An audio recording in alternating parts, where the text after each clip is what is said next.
I'm Bob Shrum, the director of the Center for the Political Future at the USC Dornsife College of Letters, Arts, and Sciences.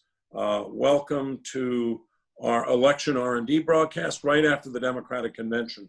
We're doing this in partnership with the Rancho Mirage Writers Festival, and I want to express our gratitude to Jamie Kabler and Deborah Chu. We're going to go about 35 or 40 minutes, and we're going to then turn this over to Q&A. If you have a question, write it in the Q&A box. Our Assistant Director, Erica Maldonado-Singh, will then have those questions, and she'll be able to ask them when we turn to them. Today, we have a very special guest who most of you will recognize and who's a great friend of mine. Steve Schmidt was in the White House with George W. Bush, was a top aide to Dick Cheney. He ran the Schwarzenegger re-election campaign. Unfortunately, I have to say, given that I was so involved in the Kerry campaign, he was also a strategist for the Bush campaign in 2004. He ran the McCain campaign in 2008, and he is now one of the leading lights of the Lincoln Project, a group of dissident Republicans who have broken with President Trump. Steve, I'm so grateful for you being here today. Thank you very much. Thank you. So I'm going to start by talking about the virtual nature of this convention. I think there was this assumption that it was going to be a mess, that it was going to be chaotic. For me, at least, it actually helped the Democratic cause. It brought folks in from across the country. Who ever thought the roll call for a convention could be so mesmerizing? Absolutely amazing. And I suspect, and I don't know whether you agree, Steve, future conventions may very well be hybrid, where you have the convention in one place, but you're doing lots of stuff, including the roll call out in the country. Yeah, I mean, I think that, first off, Stephanie Cutter, the longtime Democratic strategist who you know well, was tasked with pulling this off. And what a brilliant job she did, conceptualizing it, conceiving it, and the immensity of the work product to pull that off is just astounding. And I think it was extremely successful. I don't think we'll ever see another traditional roll call on the convention floor, as opposed to a montage like they did around the country where you see the beauty of the country, its geographic, its geological, its sociological diversities. I think it was a terrific event, and you're going to, I think in the future, just like all things because of COVID, I mean, I think traveling will be different 3 years from now, business meetings will be different, and conventions. And this is just, one aspect of the changes that are going to be wrought, I think, by this disease. Yeah, I said a couple of weeks out when I was talking to reporters that you had to think about the acceptance speech in a completely different way, that this was much more like an FDR fireside chat, an Oval Office report to the country from JFK or Ronald Reagan. It wasn't going to be full of applause lines, and that Biden was actually out there kind of practicing and getting ready to do that with several of the speeches he gave when he left his home in Delaware. It was the shortest acceptance speech in modern memory. Came in around 25 minutes. I thought it was very powerful. I thought it was even more powerful because the Trump campaign had lowered expectations about what Biden could do. How did you react to that speech? I think that speech is the most important speech in my lifetime. Because I believe it is all on the line in this election. I believe this is the most important election the country's faced since 1864, which determined whether we were going to remain a union or not. And Joe Biden delivered a speech that talked about the country, talked about the urgency of the situation we're in, and gave us a blueprint for recovery and renewal. And it starts with the concept that Biden was so articulate about, which is that I'm going to be the president of the people that voted against me also, and I'll work as hard for them as I will for my supporters. And what Trump has been is a factional leader. He has been a tribal leader. He is the warlord of about 30% of the country that wants to wage a type of political war on the remaining parts of the country. And so this speech crystallized perfectly the most significant political choice the country has faced within anybody on this who's watching this within any of our lifetimes.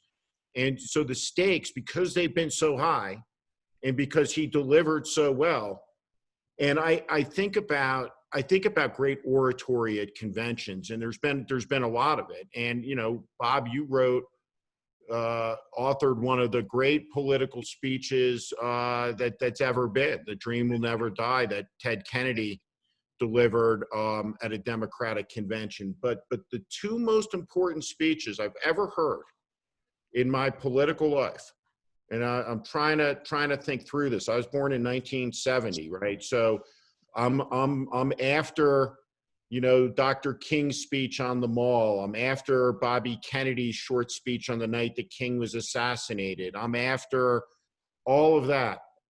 In my lifetime, the two most important speeches were Barack Obama's at this convention and Joe Biden's, because they framed the most important choice that we've ever faced in the last 50 years, at least. Yeah.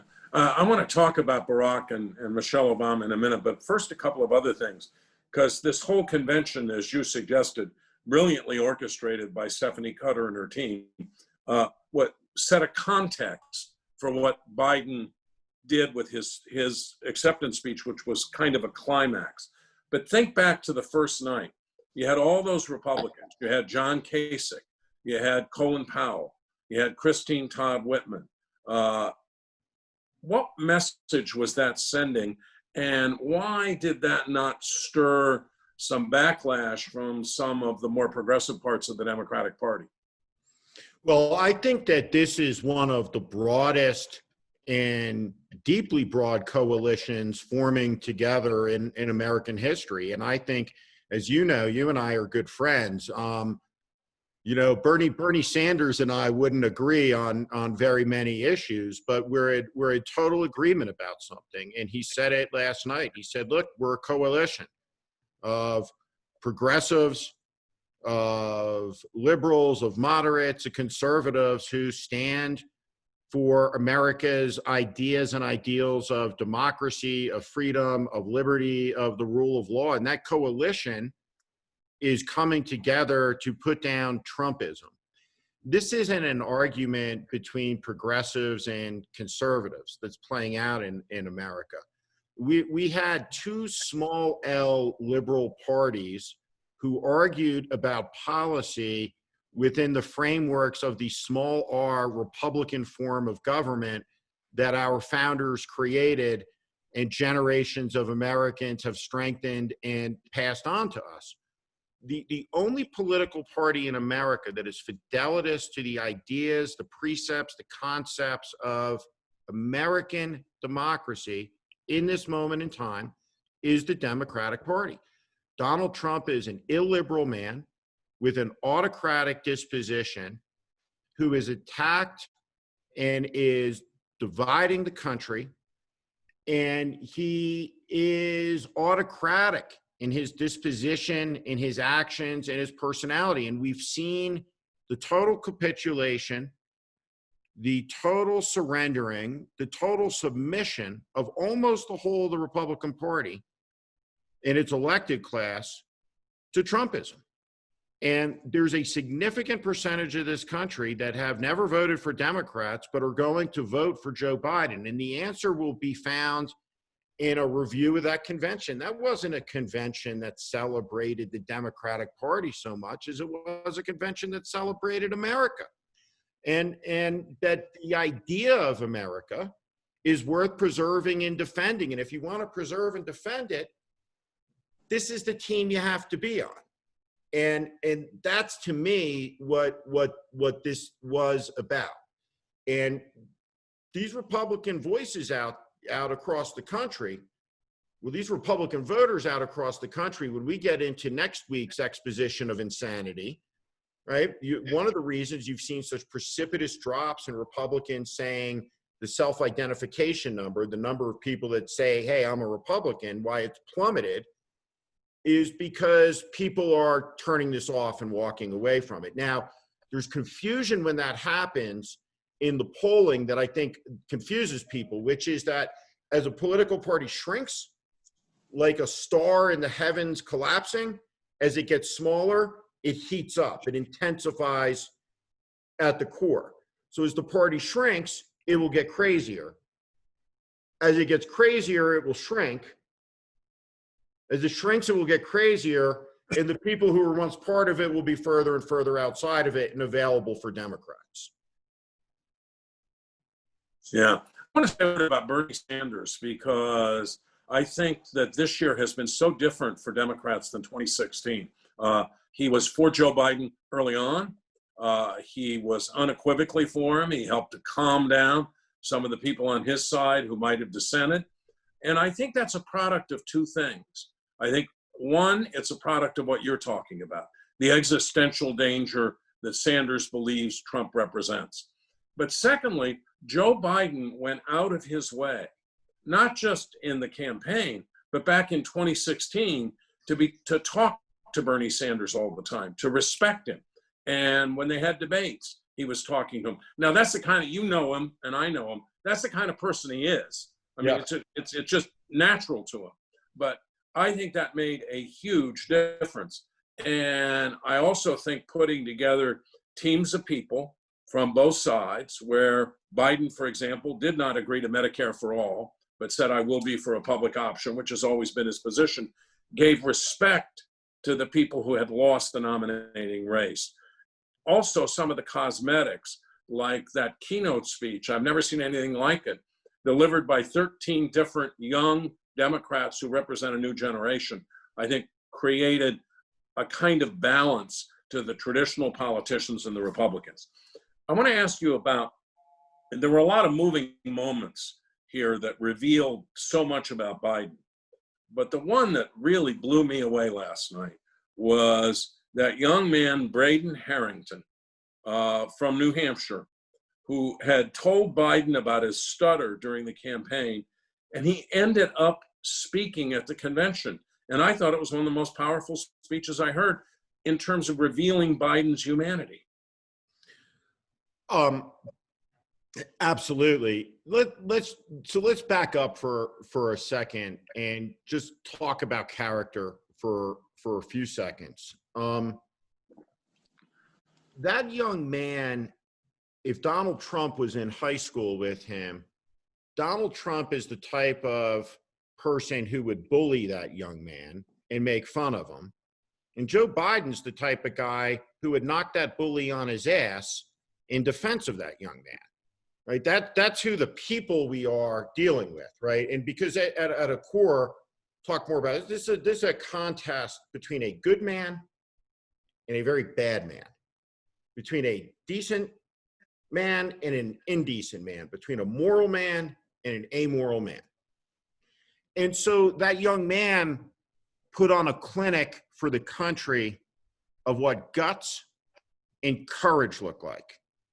And courage is not an American virtue, but it is a virtue that is fundamental to America. And that young man had the same type of guts and courage as the young man who came off of landing craft 76 years ago onto the beaches of France to stand up there on national television, to make yourself vulnerable, to express a conviction is profoundly moving to me. And as someone who was a kid who had a speech impediment, I have enormous sympathy and enormous appreciation for the inherent decency that you see in Joe Biden connecting with this young man and giving that young man the confidence to do what he did.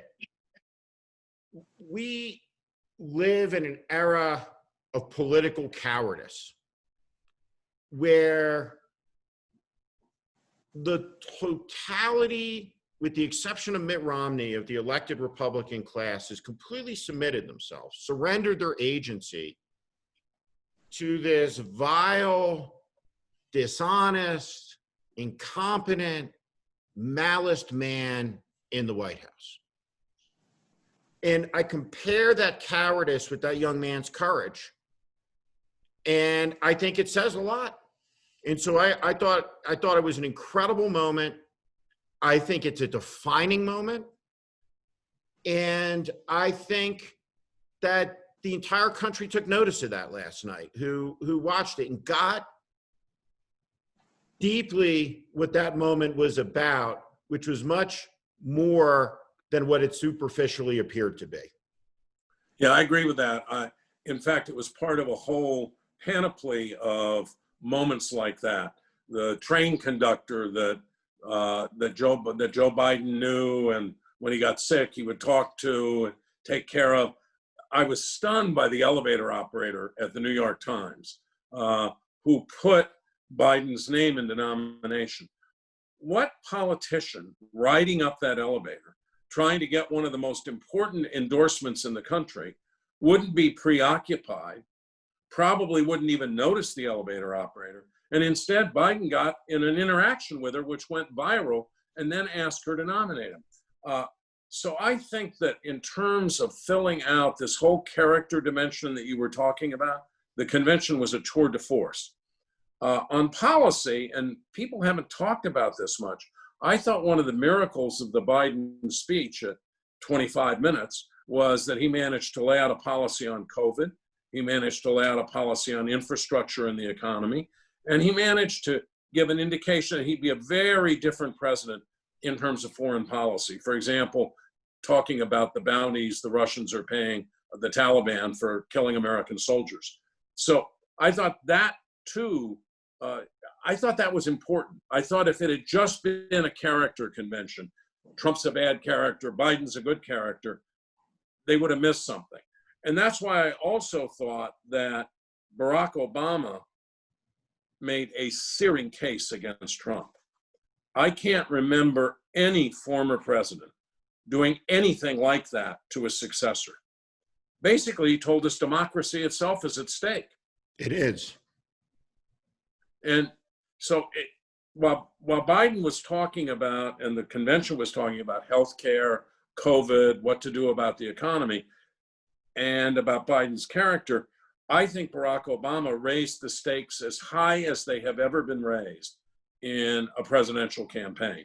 And I think it was aided in that by Michelle Obama, who gave a terrific speech. What do you think about Joe Biden in that classroom?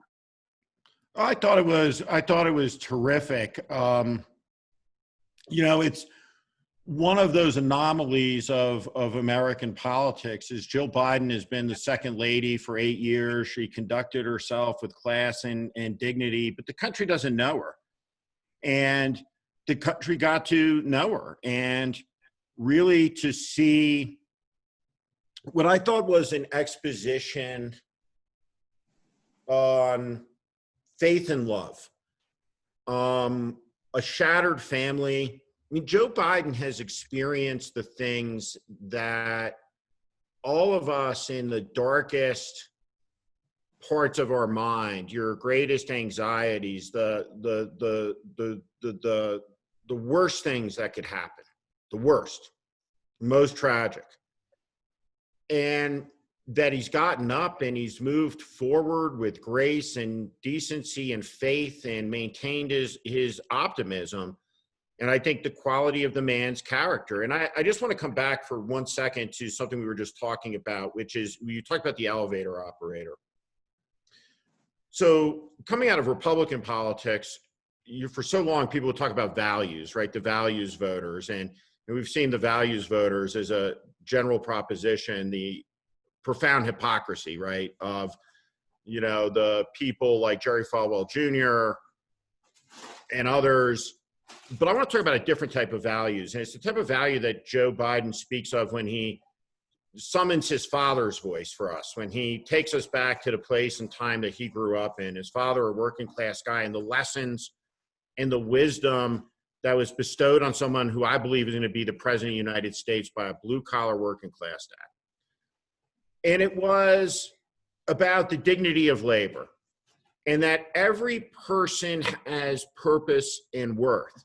And everybody who works hard, plays by the rules, deserves to get treated with respect. So Joe Biden sees people. He doesn't look past them or over them, or doesn't consign them to a class or a job. And that is part of a tradition in this country with a respect for working people that I think is a value that is on decline, in decline, and has been lost, that he's bringing a sense of renewal to. And I think that's a really important thing. When you saw Biden's granddaughters, when you saw his family, you just see normalcy and decency. I want a president who has a dog again in the White House. Right? You think about this, the president's campaign manager from the last election was arrested on the yacht of a Chinese billionaire off the coast of Connecticut by postal agents arriving by seaplane, right, in international waters to get him because of this fraud. And Trump's son is in on it. His son's girlfriend is in on it. We're not going to have any of that anymore. And so you saw the normalcy of Jill Biden, the family. They are people who've been touched by tragedy, who have endured, and who shine as an example of decency and faith that I think everyone in the country can look up to. And I just like, it was like coming up for air after being underwater for too long, right? To just experience some normalcy. And it was terrific to see. I want to talk a little bit about where the race stands right now in between the Democratic and Republican conventions. In the early data in our USC Dornsife poll, Joe Biden has an 11-point lead. This was the poll, by the way, that indicated that Trump had a chance to win in 2016, and he kept quoting it all the time. I suspect he won't be quoting it, at least now. Do you think this is a 8-10 point race right now, or is it more like 5 or 6? And do you see it narrowing? I do. So I think that the national polls are accurate in the sense, but you're reflecting the populations of New York and California in these polls, where Trump is just being blown away, right, by outsized numbers. And I think there is a Trump undercount, right, of a couple of points.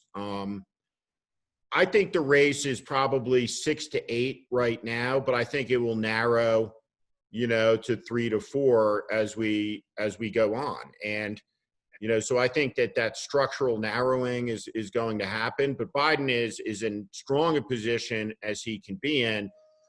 And I think that the country is coming to the judgment pretty decisively that Trump just can't do the job. He's enfeebled. He's incompetent. He's just not up for it. And I think that's what the verdict will be, because literally, unless your last name is Trump, no one in this country is better off than they were 4 years ago. And that matters. But if it narrows to 3 or 4 points, doesn't that mean that you could have the same kind of situation in the Electoral College you had 4 years ago, maybe compounded by a breakdown in the post office and postal voting? You worry about that? I worry about it every day, for sure. For sure. Like, I do think with mail-in voting, it's entirely possible, right, that Donald Trump could be ahead, right, a red mirage, so to speak, on election night, where he goes out and declares victory and then throws the legitimacy of the election into question. by convincing 35 to 40% of the country that it was stolen. But he's going to do that anyway, right? I mean, here's the thing. This is why Barack Obama was not hyperbolic, right? Is that when Trump's lies are different than the lies of most ordinary politicians. When politicians lie, right, with quotes around it, you have two types of lies, right, typically, right? And it's a strange business because if you, in any other profession, right, if you went around talking about yourself in the superlatives the politicians do, right, the people you were around, from family members to work colleagues, would have you institutionalized, right? And so it's the lie of puffery, right? That I was a little bit closer to the front line than I actually was, right? Or it's the line of self-interest to avoid embarrassment. I didn't have sex with that woman. Trump's lies are completely different. They are lies of authority that require submission of your intellectual agency, right? And it's straight out of 1984 at the end of the book, where the party official has 4 fingers up and says to Winston, "How many fingers am I holding up?" Winston, tortured, breaks down and cries and says, "I only see 4." And the party official says, "It could be 3, it could be 5. The party will tell you how many it is."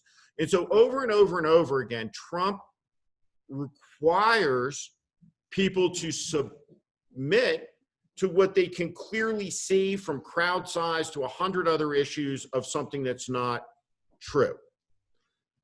The administration has loosed state violence on peaceful Americans exercising their constitutional rights to speech and assembly. He has assaulted and desecrated the idea of equal justice under the law. Does anybody really have any doubt that if Donald Trump could, that he wouldn't lock up political opponents? That he wouldn't use the instruments of government to attack dissidents? That he wouldn't cancel the election? That he wouldn't like to be president for life? He's expressed over and over and over again his admiration for the world's autocrats. His words should be taken seriously. It's a big deal when a president of the United States says he may not accept the results of an election. What are you talking about? The whole country is founded on the idea that we pick our leaders, period. That we're in a dangerous moment. And, I grew up, like I said, born in 1970, which meant that if you were 20 years old on Omaha Beach in 1944, you were 45 years old when I was born. These men were the teachers and the principals of the school. And there was a question we talked about in the 70s and the 80s when there was a real study going on. How did this happen in Germany? This was a civilized country, civilized society. And there was always a question that we talked about. There were TV movies made about it. There were books. There was intellectual debate. Could that happen here? And the answer was basically no, that couldn't happen here. Because the high watermark of authoritarian movements in this country was 1938 in Madison Square Garden, when 50,000 Nazis showed up at the German-American Bund meeting. And then the war started and it collapsed. But it is happening here. It's happening right now. When you have militarized federal officers, absent badges, IDs, any markings of any type, shoving people on white vans off the street in America, where he's talking about deployments of 75,000 of those militarized federal officers from the Bureau of Prisons or Immigration to do law enforcement activities in cities and counties. It's happening. It's happening right now. And that's what Barack Obama was talking about. And he delivered a fundamentally important wake-up call to people in this country on that subject. Ronald Reagan was right when he said, freedom is one generation away from being gone.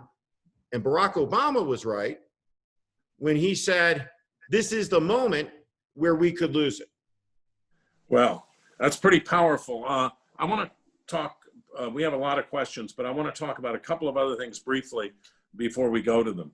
I was thinking about the Republican convention next week, and about the fact that I guess the president's going to give the acceptance speech on the south lawn of the White House if it doesn't rain. The temperature will probably be somewhere between 85 and 90 degrees. But at most conventions for an incumbent, if people are chanting 4 more years, 4 more years, 4 more years, that's kind of a triumphalist chant. We've done a good job and we're going to keep going. I suspect that if they chant 4 more years and the country is watching this, a lot of people are going to pull back and say, oh no, I don't think we can spend 4 more years of this. That throwing it into the future, the choice into the future, and actually I think right now it's a referendum on Trump, but casting it into the future actually could hurt Trump. I have a theory, and of course I could easily be wrong, that people have basically already decided what they want to do. And the only question is whether or not the election is going to be fair. Do you agree with that? I broadly agree with that. I think the country is so tribalized, has become so tribalized. And I was worried at the Democratic convention that it could go down the path of repelling people who want to get under the Democratic tent by not being welcoming. You know, politics of exclusion is, unfortunately more prevalent today than the politics of inclusion. But it was such an inclusive convention and inclusive messaging that I don't think that'll be an issue. I think for sure, Trump is trying to stoke as much chaos as he can, right? For the purposes of asserting more power in the name of stopping the chaos that he's caused. And that chaos, whether it's the deliberate slowing of the mail or another dozen examples, is what his strategy is. And we've never faced this moment where you have to look at this and say, this race isn't over until high noon on January 20th, 2021. It's not over till Joe Biden takes the oath of office. And we're going to go through a very, very, very, very difficult couple of months in this country. Yeah, because I don't think we're going to have an election night. We're going to have an election week or an election month, unless we're both wrong and Biden does hold a lead along the lines of 10 or 11%, in which case it'd probably be pretty clear election night, at which point Trump, I suspect, would still say this is being stolen. Oh, for sure. For sure he's going to say that, for sure. And I hope you're right. Well, actually, I hope we're both wrong, right? I hope it is an 8 or 9 point decisive victory. I mean, Trump he's certainly earned a decisive repudiation, and there's a lot of encouraging numbers across all of the states, including states like Georgia, states like North Carolina, states like Texas. We're at the front edge of a mortgage foreclosure and eviction crisis in this country that's going to dwarf anything that happened in the Great Recession. We're going to see a lot more food lines over the next couple of months. This is I think that there's another thing that plays here that will play out in the fall. And it's that, my daughter went back to school today. Today was the first day. I think I give it 2 weeks, right? And there's no chance, I think, that it goes past 3.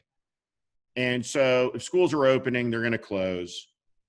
And I think a lot of Americans in their imagination, when they're dealing with COVID, they're thinking about it like, well, we got to be by now, right? We're at the halfway point, right?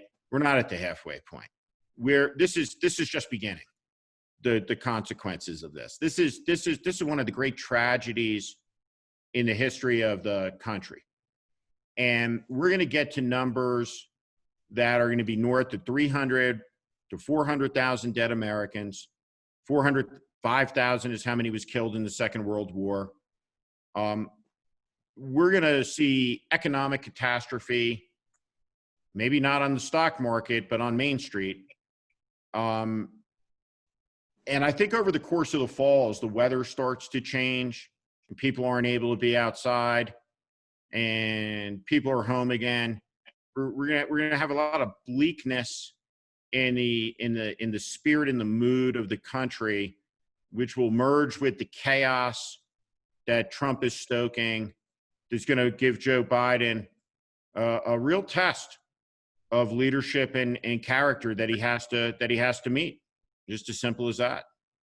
Yeah, well, it's certainly the case that if he wins, he's going to have an enormous mess dumped into his lap on January 20th of 2021.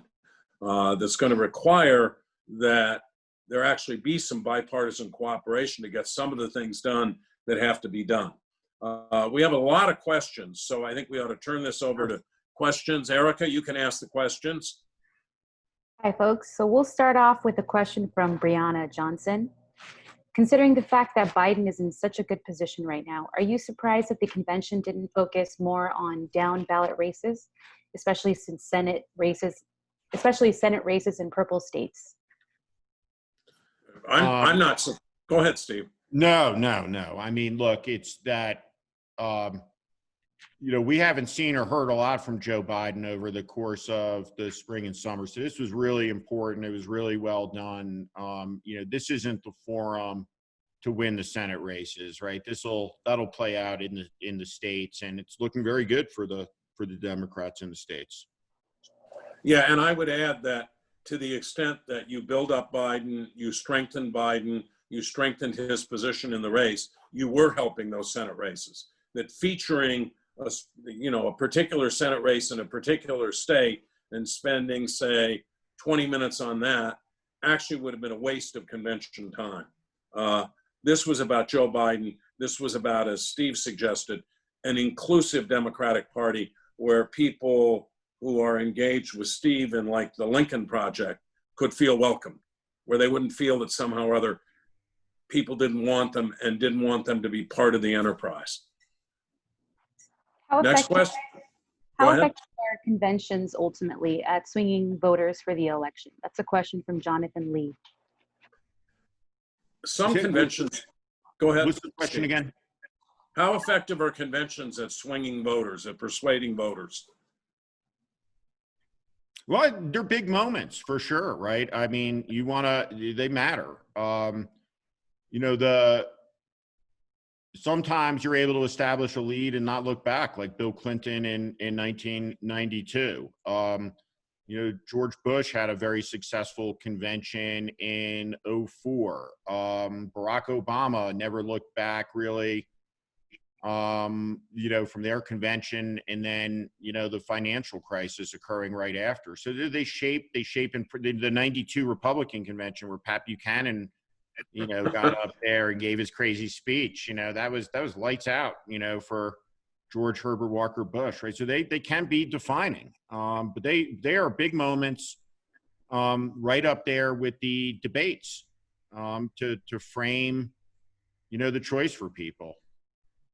Yeah, and I would say, to talk about George Herbert Walker Bush, his acceptance speech at the 1988 Republican convention did him an immense amount of good. He'd been the wimp. In fact, Newsweek had him on the cover, calling him a wimp. And he came across so powerfully in that speech that he began very quickly to close the gap with Dukakis. Al Gore in 2000 gained somewhere between 11 and 14 points in his acceptance speech in 47 minutes. It doesn't mean it always happens, but it can happen. And I think what was critical about this convention was that we haven't seen Biden in the way that you would normally see the presumptive Democratic nominee because of COVID. And this convention really filled out the picture of Joe Biden, who he is as a human being, what he wants to do as president. And I think, by the way, and we haven't mentioned this, the importance of the Kamala Harris choice as motivating voters who, for example, in 2012 came out and voted for Barack Obama, but in 2016 did not come out and vote for Hillary Clinton. So I think conventions can be very important. Any thoughts on whether the Democrats spend too much time being anti-Trump versus highlighting the Democratic agenda? That's a question from Deb Sampson. Well, I don't, again, Steve, go. No, go ahead, Bob. Look, I don't think the Democrats should have turned this into a State of the Union message spread out over 4 nights, where they did this policy, this policy, this policy, and this policy. Biden talked about COVID, talked about the economy, talked about climate. Other people did that, talked about foreign policy. And I think what's worried a lot of folks who've made this comment, and I've seen it in my Twitter feed this morning, is that Hillary Clinton spent so much time talking about Trump's character. But Biden begins from a very different position than she did. He's in much better shape in terms of his favorable unfavorables than Hillary Clinton ever was. So I think this convention struck just the right notes. I understand why Democrats are worried. After 2016, they're traumatized. And I get notes all the time from people saying, this could go wrong, this could go wrong, this could go wrong. Of course it could. Lots of things could go wrong. But we can't be what David Plouffe once described. Democrats can't be what David Plouffe once described as bedwetters. You got to go out there and you got to fight and you got to win the election. And I think the convention struck exactly the right notes.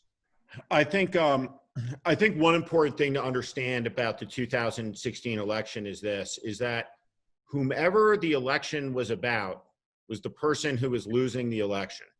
And for 99% of the election was about Donald Trump until James Comey made it about Hillary Clinton in the last week. And then by 78,000 votes across 3 states, Donald Trump narrowly won. That's what happened. So you want this race to be about Donald Trump. Then the second piece of it is policy. And I don't want to take us down a rabbit hole on this, but a vestigial Republican perspective might be this. All of this stuff from a policy perspective is a fantasy in this country until COVID is under control, until we are able to deal with the economic crisis. I mean, the Republicans and Trump burned $3 trillion with a T in the month of March, right? At some point, right, even the United States of America will run out of money, right?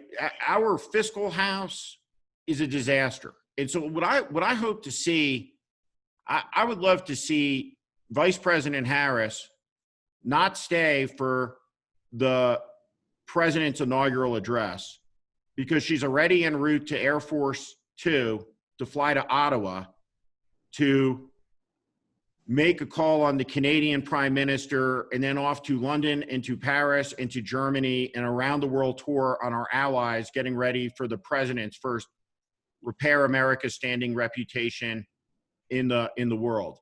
We have some cleanup to do legislatively on this. We have to pass a new voting rights and a civil rights and an election security act. It's like a first order of business. We have to pass fundamental ethics reform.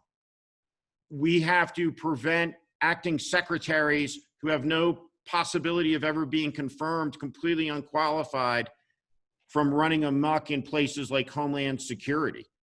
You know, there's been no governance in this country for so long, right? That there just has to be the ability to achieve something. We have to pass an immigration reform bill, like immediately, you know, with a Democratic Senate. Like we have to get some stuff done. But it's a mistake, I think, to take the focus off of Trump and the disaster and the magnitude of it that this country faces because we elected the former host of The Apprentice to be the president of the United States. Erica? So for balance sake, here's a question from Jim Prock. Are there any accomplishments of Trump's that you would point to, highlight during his administration?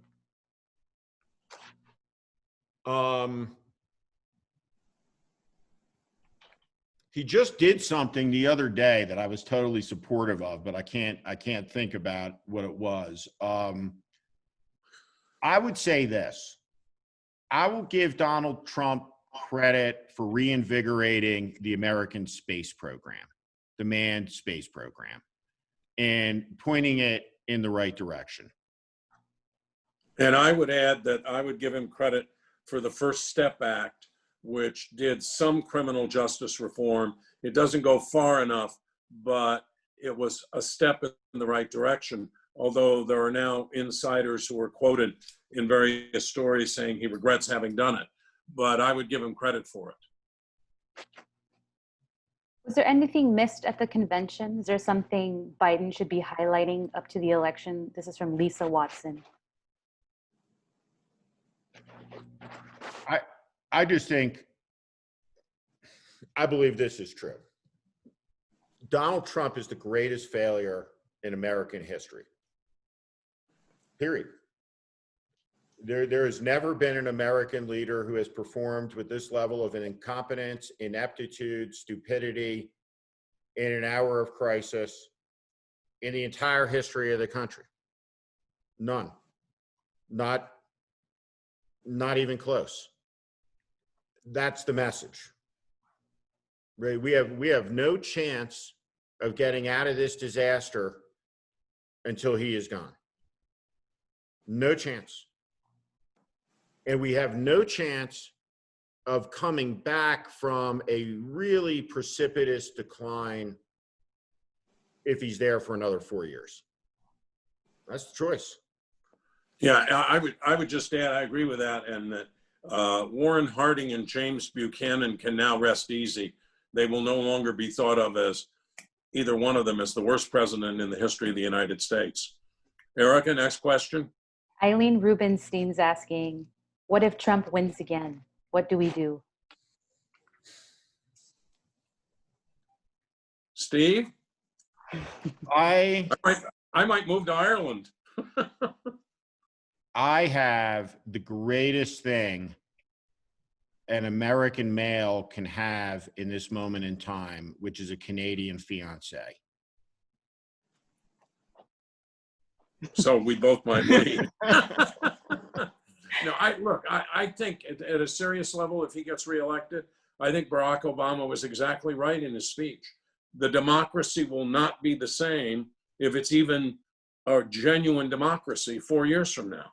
I mean, I think this is the last chance to save the most noble experiment in self-government, imperfect as it has been. And we're always on the road to trying to make this country better. This is the last chance to save the American experiment. You know, we talk about we've been around for 200 and some years, and that's true.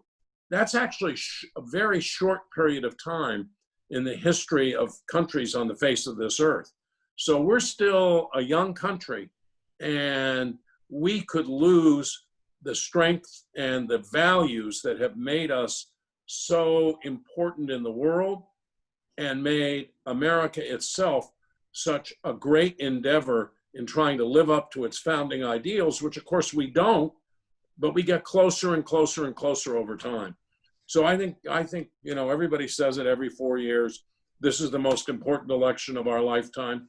I happen to think it is the most important election of our lifetime, and maybe in the lifetime of America, except for 1864. Would you advise Biden to avoid debating Trump? This is from Mark Donahue. No. Absolutely not. No. He's got to confront him. So Trumpism must be confronted. It must be denounced. Trump needs to be, frankly, put in his place. That's what Biden needs to do. And let me add something to that. All of this spin that's come out of the Trump campaign about Biden's out of it, he's intellectually challenged, he can't string a sentence together, which is an odd criticism coming from Trump, who this morning said he went up to Maine and gave lobsters back to Maine. But we'll leave that aside. All of this lowers expectations for Biden. It's political malpractice of the first order. If Biden goes into a debate with Trump and he performs at the level he performs, say, in his final debate with Bernie Sanders, that whole argument is out the window. And then all Trump's going to be left with, I think, are the three arguments he appears to be making in addition right now. One, the country is in lawless chaos, and I'm going to send in the troops and fix it, what Steve was talking about. Number two, Biden is going to create a pathway to citizenship for immigrants. And I guess that must come out of ideology or id, because the polling all shows that somewhere around 65%, 70% of people do want to create a pathway to citizenship and achieve real immigration reform. And thirdly, Biden's going to raise your taxes, which, by the way, I think taxes are going to have to go up. But they use a clip where he says, let me tell you, if I'm elected president, I'm not going to cut your taxes, I'm going to raise them. Who was that clip to? It was Biden speaking to a group of very wealthy donors. So, I think he should debate. I'll add one other thing. Richard Nixon in 1960 thought his whole card was experience. He was the guy who could stand up. He'd stood up to Khrushchev in the kitchen in Moscow. He was the guy who could stand up in a debate. And he eagerly accepted the debates with JFK. He stupidly, after winning the coin flip, decided to let Kennedy go first because he, like a college debater, would refute what Kennedy said.